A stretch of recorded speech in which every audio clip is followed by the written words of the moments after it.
This is Your Morning Basket, where we help you bring truth, goodness, and beauty to your homeschool day.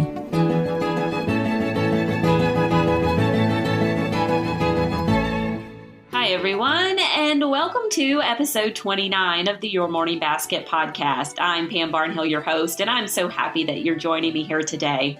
Well, one of the things I absolutely love about morning time is that it helps you hit so many of those academic highlights that you need to hit in your school day so easily with a wide range of ages that your children probably are. But the other thing I love about morning time is the way it really helps build relationships and bring families together. And we have a wonderful example of how that works for you on the show today. Today I got to talk to Audrey Wilkerson, who actually has 8 kids, but believe it or not, just a very short time ago, she only had 3. Her family kind of exploded a little bit when she adopted 3 more kids and then actually had 2 others quickly after that. But she adopted 3 kids from Africa. She reached out to me because she used morning time in order to help integrate these new children into her family and to build this new community of learners together. So it was really a wonderful chat, talking with Audrey about how morning time was just so helpful to them. And I think you're really going to enjoy it right after this word from our sponsor. This episode of the Your Morning Basket podcast is brought to you by Maestro Classics. Would you like to bring classical music into your children's lives? You can add classical music to your morning time today with Maestro Classics. These award-winning CDs and MP3s feature storytellers Yadu and Jim Weiss, accompanied by the world-famous London Philharmonic Orchestra. Choose from a dozen titles, including Peter and the Wolf, The Nutcracker, and one of the Barnhill family favorites, The Story of Swan Lake. What makes Maestro Classic CDs so special is that each CD and MP3 contains a 24-page activity book with illustrations, puzzles, games, and fun facts for kids. You can download free curriculum guides that combine classical music with science, math, geography, and other subjects. All CD and MP3 sets include tracks which explain to your children how the music was made, who the composer was, the history and story behind the music, the instruments used by the orchestra, and most importantly, how to open your ears and really listen. Listening is a learned art, and Maestro Classics guarantees that these recordings will explain and develop listening skills in your children. Visit maestroclassics.com for free shipping on all CDs and MP3s. They start at just $9.98. As a Your Morning Basket listener, you can receive 17% off your order by using coupon code PAM at checkout. Go to www.maestroclassics.com. That's Maestro, spelled M-A-E-S-T-R-O, classics.com, where the best classical music curriculum awaits your homeschool. And now, on with the podcast.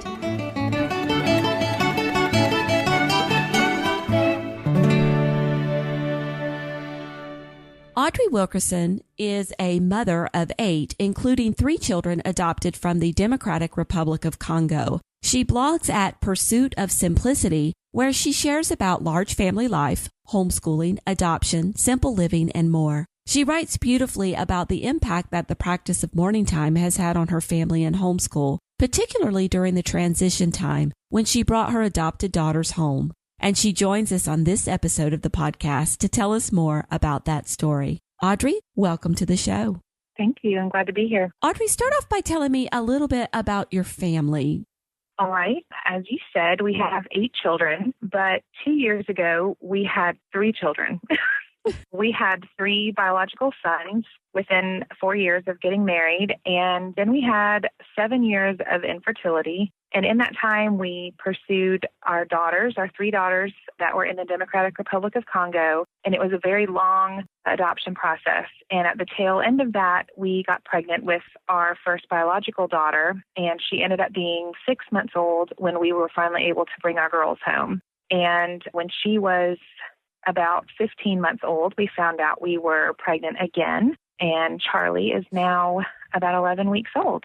Wow. And we moved right before we brought our daughters home, and we now live on a friend's farm out in the country, and it has been a wonderful place to transition to large family living and homeschooling with the addition of our girls. So where we are today. So you just were kind of like going along, and then all of a sudden you just had like family explosion all at once. Yes. Sometimes I jokingly call us an accidental large family. We always wanted a large family, but we didn't anticipate it happening quite this quickly in such a short period of time. Wow. Well, have you always had a morning time, or was morning time something new that you added to your homeschool after your daughters came home? We've had a morning time of sorts for several years. In the beginning, when my boys were younger, it consisted primarily of Bible reading, memory work, maybe a chapter in a multiple of read alouds. And then when the girls came home, we dropped our memory work for a while and drastically extended our read aloud time. So it definitely changed a lot when the girls came home. But we've been doing it for quite a few years now. Well, what were some of the challenges that your daughters faced, educational or otherwise, when they arrived, and how did morning time help with those challenges? When our daughters came home, they didn't speak English. So that was certainly number one challenge. In fact, English would be their fourth language that they had to learn in 3 years, which is kind of a long story. But basically, our plan was for them to learn through exposure and immersion. And by the time they were home for about 4 months, they were pretty much fluent for everyday needs and conversation, which was amazing. We worked on things like days of the week and months of the year, counting and letters. Our girls were 5, 5, and 7. The younger are twins, and they had never even held a pencil in their hand. So it was very overwhelming. It helped me to see how much I took for granted the amount of information that our children learn that are born in our families from the time that they're born until they're 3 or 4 years old. The more and more I saw the gaps that were going to need to be filled to kind of quote unquote catch them up was very overwhelming. I really did not know where to start. So morning time is basically where I started. And you say that at that period, you kind of scaled back on the memorization and you added so much more reading aloud. So what was it that was kind of guiding you to add all of this reading aloud to your morning time, especially for a group of children who were not necessarily understanding every word that you were reading? Well, thankfully, we live in a community where there's lots and lots of adoptive families. And so I was able to speak to a lot of other homeschool families that brought home children that did not speak any English, particularly older children that were school age. And they all said that by about 4 months, they would be fairly fluent in English. And it's so hard to believe when you're staring at 3 little faces who, can't tell you anything. We pretty much worked out of charades for the first month or so. And so I knew that, conversation and stories were going to be the best place to start. We actually read through almost the entire Little House series the first year that they were home, because it just related so much to our life, it felt like. We read things like Where the Red Fern Grows and even Wizard of Oz and some others. But I think those following the Little House series and for them to be able to follow the characters, the more and more English that they did understand, helped them to continue to follow along with the storyline. And being fairly simple stories, that helped as well. Right. It brings me back to Andrew Pudewa's Nurturing Competent Communicators talk that he does, where he says that, in order to get these more sophisticated linguistic patterns into our children, we need to be reading aloud to them hours and hours a day. And that just kind of reinforces that concept with the idea that as children are learning a new language, to be read aloud to so much is one of the things that's going to facilitate them learning that language quickly. Yes. Sometimes they would really amaze me with the things that they would say. I had no idea they understood a particular phrase or a vocabulary word that seemed rather challenging for a 5 or 6-year-old. But I really attribute a lot of that to the vocabulary they were picking up in our read aloud time. Wow. So let's talk a little bit about what a typical morning time looked like during that season of your family life. So what were you guys doing? You were doing a lot of reading aloud. You were doing less memorization. And were there other things you were doing that were building kind of the relationship of morning time? Yes. And when I say we dropped most of our memorization, I really mean more of our actual memory work For my elementary age children, I use Classical Conversations Foundations, and we were in Cycle 1 last year, and there are some really big words and names and locations in Cycle 1, and I never really realized it until I tried to teach that to non-English speaking children. And so I decided to drop that with our morning time, but we still kept up quite a bit of memorization in other areas, whether it was Bible memory or more educational basics like, alphabet things and numbers and such. But our morning time routine from the time that we started school in July, after the girls had come home in March, primarily consisted of Bible reading, poetry or Shakespeare. We kind of would try to rotate those. We did a lot of A Child's Garden of Verses. Sometimes they would go to sleep at night with that playing in their room on the iPad, but we would rotate that with the Shakespeare Can Be Fun series. We did Macbeth and A Midsummer Night's Dream, and by that time, they understood a lot of English and found that story pretty funny. We did hymn memorization and then a pretty extended period of reading aloud.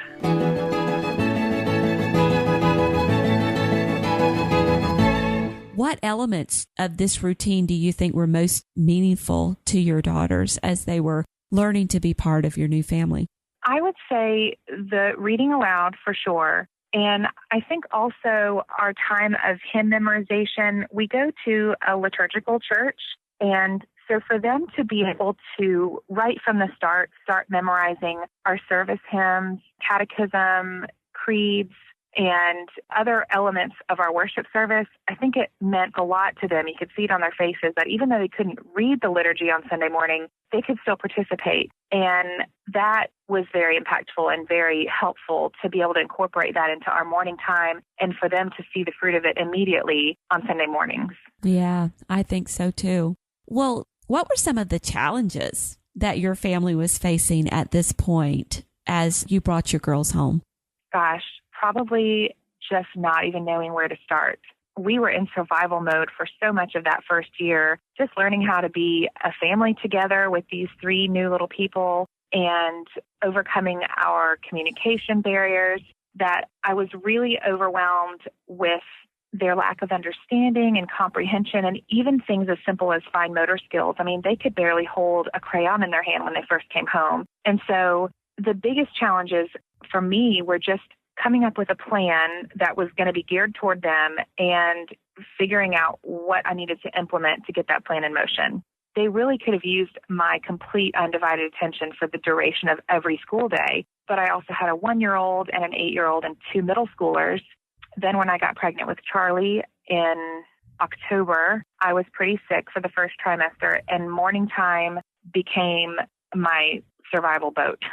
That was the one thing. Miraculously, I was not usually the sickest in the morning, and that was the one thing that we clung to all school year while I was sick in particular, was morning time and kind of setting that foundation for the rest of our school day. My boys were fairly independent with the rest of their things like spelling and math and their literature and things like that. But for the girls, it was so important for us to have that consistency. And I was able to add things to morning time during that time when I felt like I was maybe dropping the ball in some other areas in the afternoon when I desperately needed a nap.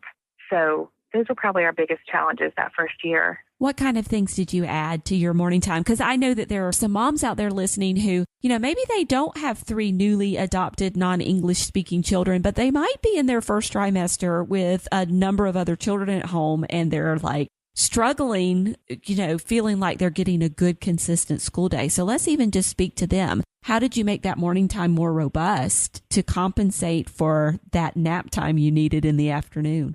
Well, that's the beauty of reading aloud, is we could cover everything from science, current events, literature, history, Bible, all in morning time throughout the week.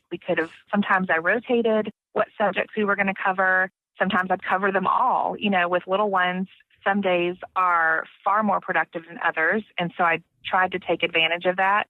But I picked lots of read alouds from living books, of course, that would cover the gamut of the subjects, so that on the days or the seasons that I felt like we were lacking in other areas, morning time covered so many things just through reading aloud.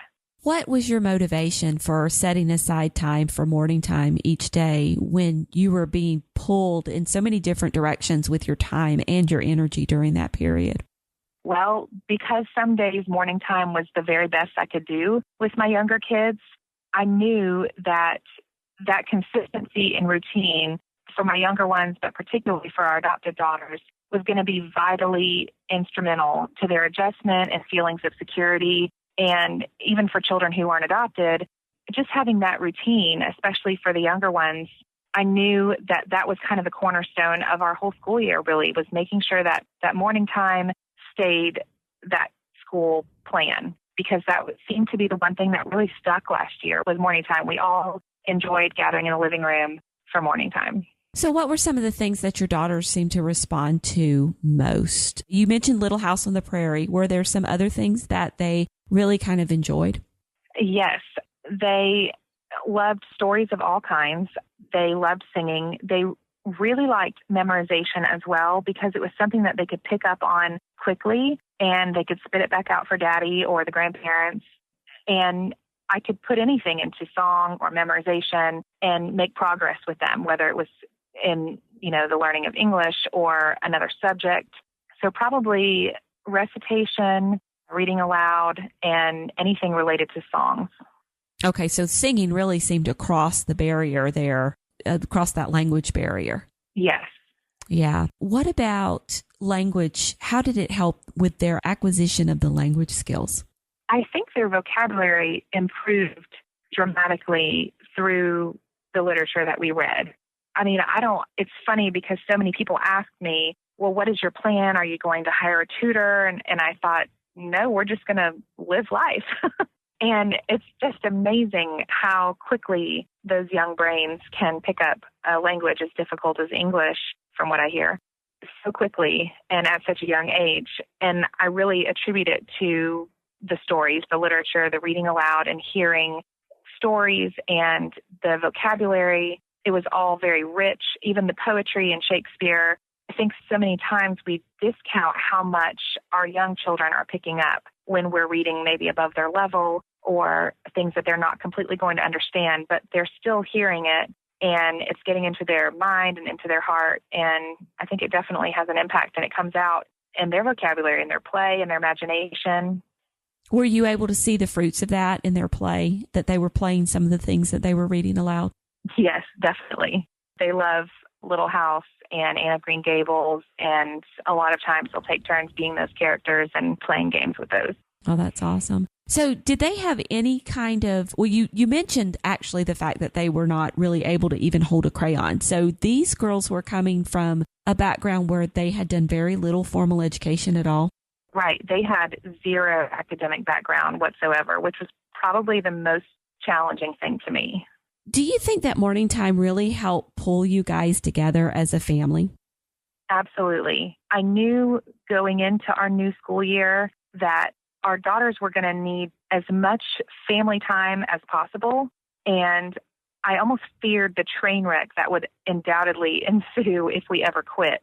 I knew that the consistency and routine for our adopted daughters in particular were going to be so important. Having all of the children, even my two middle school boys, together as a family for morning time, I think it helped our girls to physically see our family working together as a team and as one family unit, staying together for the first part of each school day.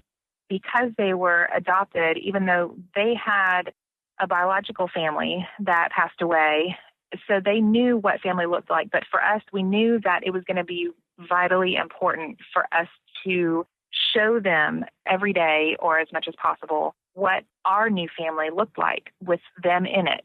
I think morning time definitely helped our daughters to see our family together as a unit, as a team, with them included for the first part of each school day.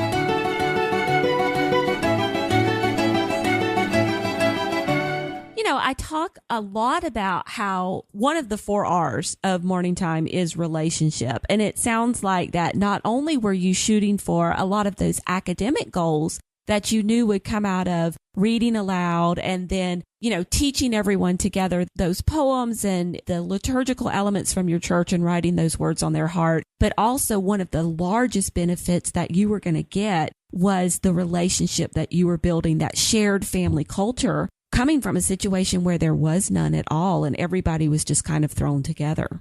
Yes, definitely. They moved around from several different orphanages to a children's home right before they came home to us. And I was really skeptical to see how things were going to work when we started our new school year. And just training them even physically to sit and listen, it actually went better than I anticipated. But that was definitely a big part of beginning our new school year and implementing morning time. Right. And so they could see everybody taking part in doing that and probably have a better idea of what was expected of them because of it. Yes, definitely. Even in our church, we worship together as a family. There's not a separate children's church. And I was amazed, my husband and I both, from day one, I don't know if it was just the desire to be with us anyways. I mean, I don't think that they would have wanted to be separated from us in the beginning, but I think it helped with their ability to be still and participate and listen, even understanding when they needed to be quiet and when they could speak and participate verbally. And it kind of poured over into our school time and our morning time as well. I really didn't struggle a whole lot with talking and a lot of fidgeting or wanting to get up and do other things. They really wanted to be there as a family. And so they enjoyed morning time because we were all there together. No one was getting up to go do their own thing. Oh, that's awesome. I love that. Well, you've talked about recently on your blog that 3 of your children are attending school this year. And so let's talk a little bit about what changes you anticipate in your homeschool. Well, first, I'll quickly touch on how we came to the decision to put them in school. I really feel like God orchestrated all the series of events that led up to where we are right now. Us moving, we actually moved across the state lines, just 15 minutes, but it still put us in a different state, in a different school zone. And I have a close friend who adopted a child from Poland a few years ago, and she's deaf. And she went to the school that my daughters are zoned for and received she went to a special class, and it was very helpful. They had a good experience at the school, and she was sharing some things about that with me over the last year, and that led me to explore some different options. As we got to the end of our school year last year, I just was still overwhelmed and rather confused, actually, as to where I should be going next. Things just weren't working for my adopted daughters like they worked for my biological sons. And I felt like there were things that I was just not doing the best for them. Like I felt like I had run out of the tools in my toolbox and it was time to call in reinforcements. And so we checked into several different public and private schools in our area and ended up deciding on the public school that we're zoned for. We live out in the country and it's a very small school, and there's a high population of English as a second language students there. And so I knew that the teachers were going to have a lot of experience with children like my daughters who were kind of starting from scratch. And so there was some testing and evaluating that went on, and now they've been in school for 3 weeks. And I'm absolutely amazed at how far they've come just in 3 weeks compared to the things that we struggled with last year. And I do feel like they made leaps and bounds of improvement last year at home. And we covered so many vitally important things like learning the language and learning social skills and how to live as a family and work as a team. And now they confidently went off to school and are absolutely loving it.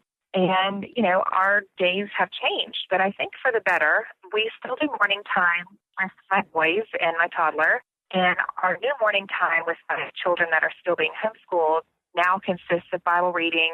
We do cursive as a family now that I have seen some deficits in my boys' handwriting. We're still doing hymn memorization, and now we are implementing geography as well. And our girls leave for school at 6:45 in the morning, so that doesn't really leave a whole lot of time to do a morning time with them in the morning. So we've kind of changed it to evening time. And after dinner every day, we're definitely on a tighter schedule because they've got to be in bed by 8 to get adequate sleep for school the next day. So after dinner, we all pile onto the couches in the living room, and we have, basically, we just call it family worship. And my husband leads it now, and it consists of Bible reading, catechism questions, talking about their day, and also some read aloud time as well. And so it's fun to see how that time has kind of evolved for them now that they're in school, but we're still able to have that family time together and include those things that are important to us. Well, do you have some advice for families who send some or all of their kids to school about doing a morning time? Yeah, definitely. I mean, it certainly doesn't have to be in the morning. Some children, depending on the grade, go to school when it's still dark out, and others, there's more time for morning time in the morning. But it doesn't have to be in the morning. Like for us now, it's in the evening to include our girls. It's more the ritual of that scheduled, somewhat structured togetherness that makes it meaningful and impactful. So I would say, the most critical part would simply be consistency in whatever you choose. Decide what your priorities are, come up with a plan, and fit it into whatever time of day fits best for your family. Oh, I love that the focus is on consistency. So choose what it is that is your priority, what's important to you, and then consistently make it happen every day. And yes, that really is probably the number one ingredient of a good morning time, whether it happens in the morning or at night or any other time of day. For me, that's probably the biggest part of my homeschool journey is consistency. Yeah, tell me about it. So, well, I just love the way you've adapted that. But first of all, I love the way you evaluated what was best for your girls, even though, obviously your heart is for homeschooling and you've been homeschooling your oldest boys for a number of years and it's working well for them. But I love the way you evaluated what was working for your girls and what wasn't working and said, hey, maybe at this season, their needs could be better met somewhere else, and we're going to let that happen. And then I love the way you adapted the morning time to work in the family situation that you have going on right now. Yeah, our girls' school has been amazing as far as their communication and compassion and understanding and wanting to work with our family. I mean, we had no prior experience with public school, and so I really had no expectations. I was actually very nervous and slightly fearful, but we prayerfully came to this decision, and so we took a leap of faith. But they've been amazing, and they know that our goal is within a year, maybe two, to bring the girls back home, that we are at heart a homeschooling family. And so that is our goal, and they are just partnering with us right now to help meet our girls' educational needs even better than I was at home. That's awesome. I love to hear that kind of story with people partnering together, the school and the family, just to meet the needs of the child in the best way possible. So that's great. Well, Audrey, thank you so much for joining me here today to talk about how morning time really kind of helped pull your family together. Tell everybody where they can find you online. I am at pursuitofsimplicity.com. All right. Thank you so much. Thank you, Pam. And there you have it. Now, if you would like information about any of the links or resources that Audrey and I chatted about today, you can find them on the show notes for this episode of the podcast. Those are at pambarnhill.com/YMB29. We'll have all of those queued up for you right there on that page. Also on that page are instructions on how you can leave a rating or review for the Your Morning Basket podcast on iTunes. Doing that really helps us get the word out about the podcast to new listeners, and we very much appreciate you taking the time to do it. I'll be back again in a couple of weeks with another great Your Morning Basket topic. Until then, keep seeking truth, goodness, and beauty in your homeschool day.